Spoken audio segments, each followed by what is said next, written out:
Hello YouTube, this is Wakia Lion coming to you pre-recorded from his camper. Going off houses 5 through 8, we now come to the point of true adulthood. This is the period where one has gone through the trial of their Saturn return, is now officially viewed in the educational sense anyway, that the person is a fully grown adult. The next 27 to 30 years is now a matter of taking what has been developed in the first 27 years and taking it to a place that is of a more purposeful, clear direction. The reason why houses 9 through 12 represent the superego is that this is where a person begins the journey of elderhood, becoming something that is actually worthy of respect and recognition in society, and that has the influence and or affluence to be an actual force for unity and guardianship over the well-being of society. It's not necessarily to develop leaders in the sense of how we typically understand the word. Rather, it's to develop gurus, shamans, teachers, elders, people who in traditional times have been the safekeepers of society's memories, stories, and knowledge. Think of Gandalf from Lord of the Rings, a leader by his own way, one that simply knows what his purpose is within the group rather than forcing his will on it. Prudence and purpose are the two laws to reference here. See my Saturn and Jupiter dichotomy videos to get a clearer understanding. It's appropriate seeing as these two are the ones who rule the last 4 houses, excluding the Outer Lords. The Outer Lords have their place, it's just more influential rather than direct, same as Pluto for the 8th. Alright, let's begin. The 9th house is the house of travel, foreign affairs, publishing, and theological epistemology. This is the house that would be concerned with a proper university setting, but unlike university and how we understand it, the focus is much more on real life experience and understanding the emotional grandiosity of the world that is known. Foreign travel is a big part of this, but in the sense of actually getting to know the culture, both joys and sorrows, rather than being a tourist. This house is, in a way, treated as a kind of reverse missionary experience, where someone goes to a foreign land, but instead of inducting others to the Chaldean way, it's learning about them and expanding the worldview of the individual to possibly bring those concepts back home and utilize it in a stimulating way. There are no grades, no teachers per se, nor are there any fences to keep the person locked away from the world at large. This house is all about actions and consequences. It's about the experience of the journey, not about the final grade or the destination like how our current system works. The 10th house is the house that represents our grand project in life. Chaldeanism would be a good example of this. It's the purpose one finds, the point that they make for the rest of their life. It's more than just a career, it's your life's purpose. The thing that calls to you to build and to solidify into the physical world. For most people, this is their children. For some, it's their art.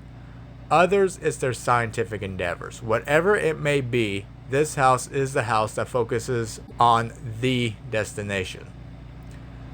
In the schooling sense, this house is representative of metaphysics and ontology in the sense, not of studying the question why, but of answering it and putting the metaphysical into the physical.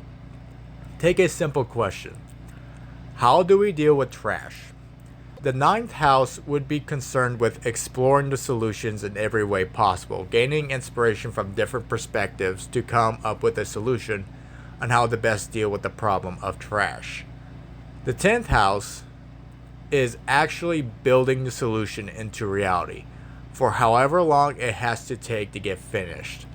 This house is definitely about endurance. Seeing the project as literally your life rather than something you get done quickly.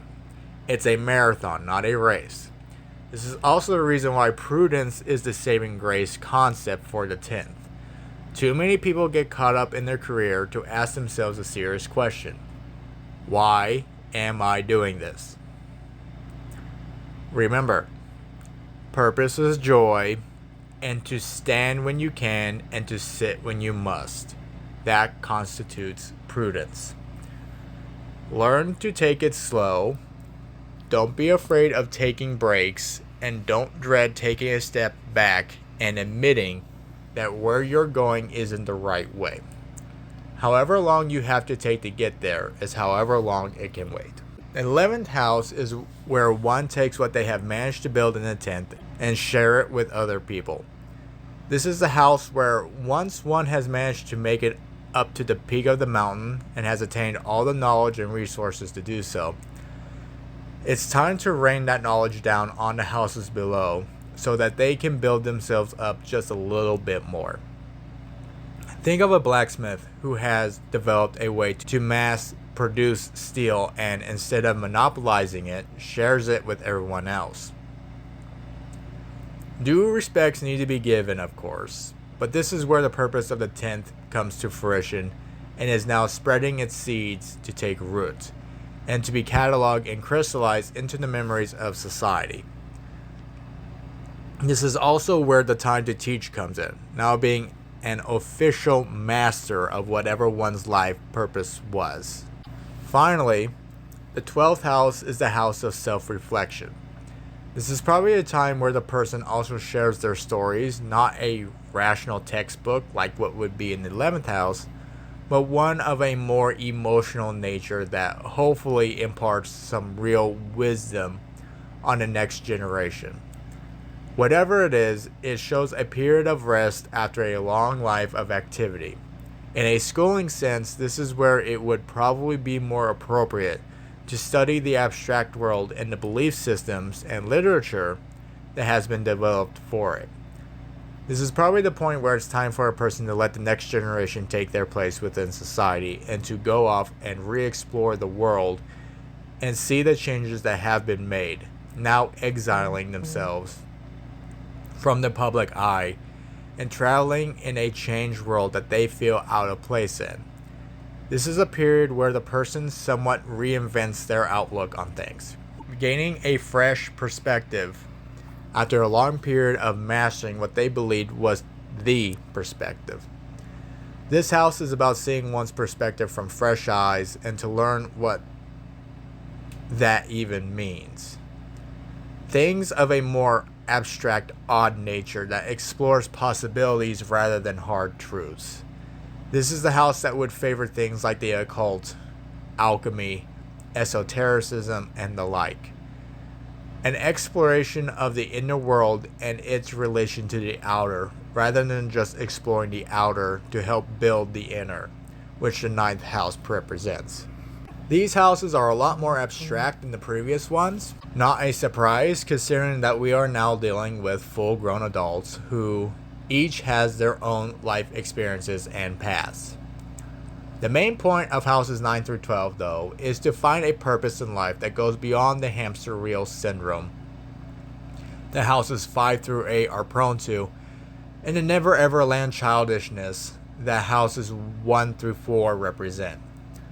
These 4 houses are about elderhood, as stated in the beginning, and elderhood is about putting things into a perspective that is just too difficult to see when people are in the thick of life. It also needs to be stated that, much like the previous houses, these things don't have a linear progression per se.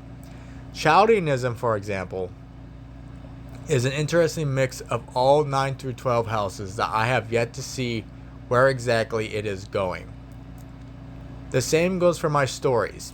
Past the second Saturn return, around ages 54 through 57, the journey has been completed in the official sense. Doesn't mean that it actually has. That doesn't happen until you pass, of course. But this is around the age where, hopefully, you have gained a clue about this little riddle we call life and have something meaningful to guide, nurture, and hold sacred so that the next generation will have something to see when they finally come up behind you and, hopefully, surpass you. Thank you, dear listener.